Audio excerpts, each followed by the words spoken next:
आपल्या चॅनलला तुमचं स्वागत आहे। जय गजानन श्री गजानन गणगण गणात बोते। तर गजानन महाराजांचे नेहमीच तुमच्याबरोबर मी व्हिडिओ शेअर करतच असते। गजानन महाराजांच्या शेगावच्या मंदिरातले म्हणा, आमच्या गावाचे मंदिरातले गुरुवारचे भजन गजानन महाराजांचे भरपूर असं मी तुमच्याबरोबर शेअर करतच असते। आणि गजानन महाराजांचे अनुभव मी बऱ्याच वेळेस व्हिडिओच्या माध्यमातून किंवा असं स्पेशल व्हिडिओ बनवून तुमच्याबरोबर नेहमी अनुभव शेअर करतच असते। आणि आजही मी तुमच्याबरोबर गजानन महाराजांचा खूप सुंदर असा अनुभव शेअर करणार आहे।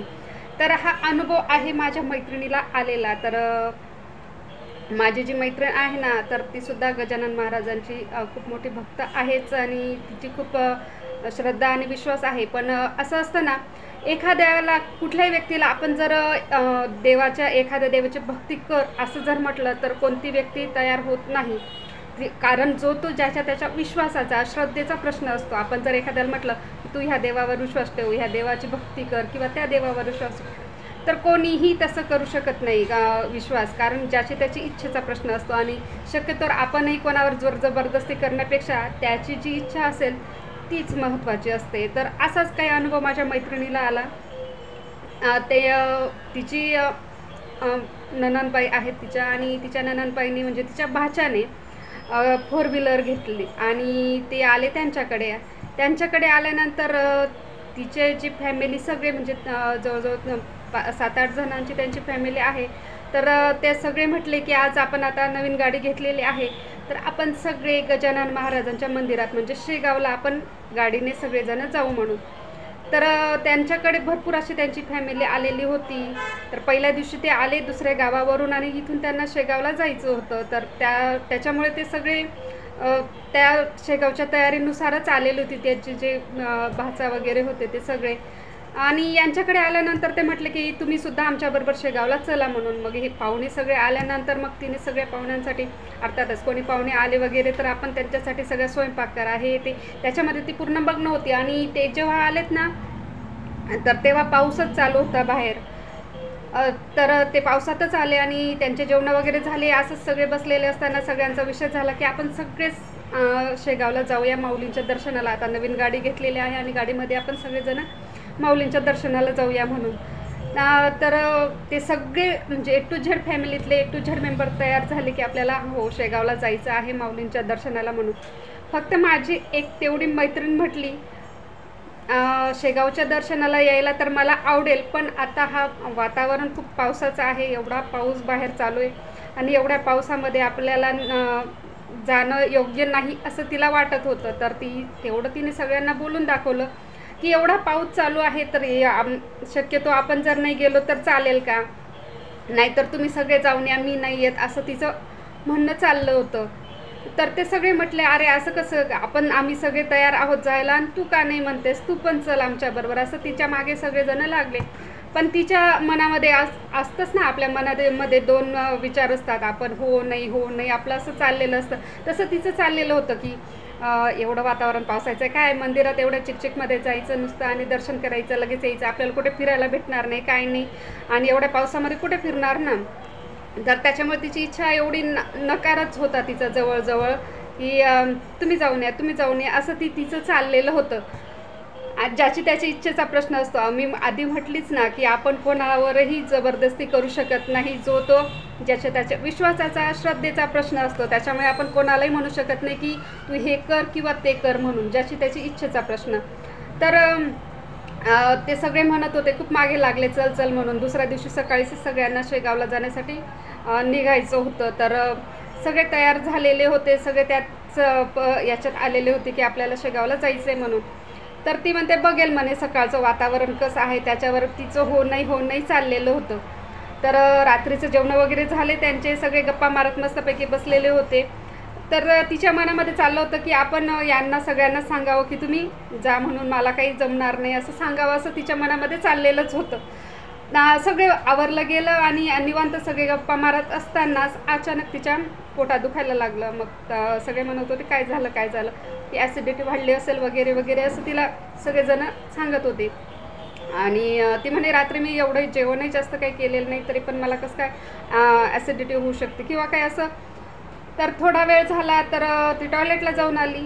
त्याच्यानंतर एका तासात परत तिला त्रास व्हायला लागला. रात्रीमधून ती जवळजवळ 5-6 वेळेस टॉयलेटला गेली. तर सगळे म्हणत होते काय झालं नेमकं, काय झालं नेमकं. तर ती म्हणे माझी आता तब्येत तर काही खास नाही आहे, तर काय करायचं, आणि अशीच जर माझी परिस्थिती राहिली तर मी कसं काय येणार ना शेगावला. तर ती नाही, तर तिचा नकार होता आणि तिच्या तब्येतीनेही तिला नकारच दिला. तर ते सगळे सकाळी सगळे तयार झाले, सगळे शेगावला जायला निघाले. तिच्या मनामध्ये तर एक तर विचार असा येतो की हो म्हणावं, जावं बुवा, आता गाडी आहे, घरचीच गाडी आहे, तर आपण बघून येऊ, दर्शन घेऊन येऊ. आणि एक विचार होता की आपली तब्येतही आता आज तर बरी नाही आहे, थोडं पोट बिघडलेलं आहे आणि पावसाचं वातावरण, हे दोन मनामध्ये तिच्या शंका चाललेल्याच होत्या. तर त्याच्यामुळे तिचं नाही होत चाललेलं होतं. पण सगळ्यांनी तिला जबरदस्ती केला, फोर्स केला चल म्हणून. तर ती म्हटली की माझा आता तब्येतच बरी नाही. तिला परत ती टॉयलेटला सकाळीसुद्धा 4-5 वेळेस जाऊन आली. तर ती डायरेक्ट तिने नकारच दिला. तर ते सगळे म्हणत होते की तू एकटीच नाही येणार तर ते आम्हाला चांगलं नाही वाटणार, तर तू काहीतरी कर आणि चल, औषध वगैरे घेऊन घे, गोळी वगैरे घे आणि मग चल शेगावला म्हणून. तर सगळे तिला खूप आग्रह करायला लागले. तर सगळे म्हणायचे की एवढं तू नॉर्मल असल्यावर तुझी अचानक तब्येत कशी काय बिघडली. कोणाला काही लक्षातच येत नव्हतं. तर तिने गोळ्या वगैरे घेतल्या. तर हो म्हणायला लागली ती की मला यायचं आहे शेगावला, ठीक आहे चालेल मी येते म्हणून, पण माझी तब्येत थोडी नॉर्मल होऊ द्या म्हणून. तिच्यासाठी सगळेजण 1-2 तास थांबले, वेट केला की याला नॉर्मल झाल्यावर. पण गोळी घेऊनही ती नॉर्मल झालेली नव्हती. तर त्याच्यामुळे ती म्हटली की आता तर गोळी घेऊनसुद्धा मी नॉर्मल नाही, मी शक्य नाही मला यायला, मी नाही येऊ शकत, जाऊ द्या तुम्ही सगळे जाऊन या, मी नाही येत, असं तिचं म्हणणं चाललेलं होतं. मग तेव्हा तिचे मिस्टर म्हटले तू सकाळपासून एवढे पाहुणे आले, सगळ्यांचं आवरलं, स्वयंपाक भांडे सगळे जे काय पाहुण्यांचा पाहुणचार केला, सगळं दिवसभर तू आनंदात होती, आणि अचानक जेव्हा तू रात्री सगळा विषय झाला आपला की आपल्याला शेगावला जायचं आहे आणि सगळे हो म्हणत असताना फक्त तू एकटीने नकार दिला. तर त्याच्यामागे काहीतरी कारण असेल. तर तू नकार न देता माऊलींना सांग की माऊली मला शेगावला दर्शनाला यायचं आहे आणि माझी जी तब्येत बिघडली आहे ती नॉर्मल करा म्हणून. तर तू एक वेळेस माऊलींना म्हणून बघ म्हणे. आता ज्याच्या त्याचा विश्वासाचा प्रश्न, ती हो म्हणते की नाही म्हणते तो तिचा प्रश्न होता की माऊलींना काय म्हणते, कारण आपण कोणावरही जबरदस्ती करू शकत नाही. तिला असं एवढं कोणाचा लवकर विश्वास बसत नाही. तर ती म्हटली बरं ठीक आहे म्हणे, मी म्हणून बघते म्हणे. पण तिचे मिस्टर म्हटले तुला जर नॉर्मल वाटायला लागलं पण तुला आमच्याबरोबर यावं लागेल. ठीक आहे म्हणे, चालेल म्हणे. तर तिने लगेच माऊलींना म्हटलं की माऊली, सगळे तिला फोर्स करायला लागले, तू माऊलींना नमस्कार कर, डोकं टेकवून नाक घासणी कर आणि माऊलींना सांग की मला दर्शनाला यायचं आहे, मला बरं वाटू द्या म्हणून. तर ती म्हटले ठीक आहे, एवढे सगळे मला फोर्स करताय, बघू आपण असं करून. तर तिने माऊलींचा नमस्कार केला डोकं टेकवून आणि म्हटली माऊली मला जर एका तासात बरं वाटलं, 1-1.5 तासात मी जर नॉर्मल झाली तर मी शेगावला येईल. तर तिने नमस्कार वगैरे केला आणि सगळेजण थोडा वेळ नाश्ता वगैरे करत थोडे नॉर्मल झाले. तर ती जेव्हापासून तिने माऊलींना नमस्कार केला आणि म्हटली की मला बरं वाटलं की मी शेगावला येईल म्हणून, त्याच्यानंतर तिचं पोटही दुखलं नाही आणि ती वॉशरूमलाही गेली नाही आणि अगदी ती नॉर्मल झालेली होती. तर तिलासुद्धा मनातून आश्चर्य वाटलं की अरे हां, हे अशामुळे आपल्याला असा त्रास होत होता की आज सगळे होकार म्हणत होते आणि आपण नकार दिला तर आपल्यालाच त्रास झाला म्हणून. तर ती 1-1.5 तासानंतर ती अगदी ओके झालेली होती, तिचं पोट दुखणंही बंद झालेलंच होतं. ती तयार झाली शेगावला जाण्यासाठी आणि शेगावला जाण्यासाठी ते बसले गाडीमध्ये. पण तरी तिला अशी शंका वाटत होती, आता तर 1-2 तासापासून आपल्याला काही त्रास झाला नाही, पण रस्त्यात जर काही त्रास झाला तर सगळे तिला म्हणायचे तू मनामध्ये ही शंका वगैरे जी आहे ना ती सगळी काढून टाक आणि माऊलींना सांग की मला नॉर्मल होऊ द्या आणि मला दर्शनाला यायचं आहे, बस एवढं एकच शब्द तू चालव. तर ती तेच म्हणायला लागली, माऊली मला नॉर्मल करा, दर्शनाला यायचं, एवढं तिचं चाललेलं होतं. आणि इथून निघाल्यापासून जवळजवळ 2-2.5 तास शेगावला जाण्यासाठी लागले. तर 2-2.5 तासामध्ये तिला काहीही त्रास झाला नाही. ती शेगावपर्यंत मस्तपैकी नॉर्मल गेली, माऊलींचं दर्शन घेतलं, बाहेर तिने मस्तपैकी खाल्लं पिल्लं आणि येताना सुद्धा थोडंसं पाऊस वगैरे उघडला, थोडे फिरत फारत आले ते इकडून तिकडून. जवळजवळ पूर्ण दिवसभर त्यांनी शेगावमध्ये थांबले, माऊलींचा प्रसादही घेतला. आणि एवढं सगळं केल्यावर पूर्ण दिवसभरात तिला काहीही त्रास झाला नाही. तेव्हा तिचा विश्वास बसला की आपण नकार दिलेला होता आणि सगळे तयार झालेले होते, त्रास फक्त आपल्याला झाला. म्हणजे हे सगळं माऊलींचीच इच्छा होती की मी दर्शनाला यावं हे म्हणून. आणि तेव्हापासून तिचा माऊलींवर खरंच खूप विश्वास बसला.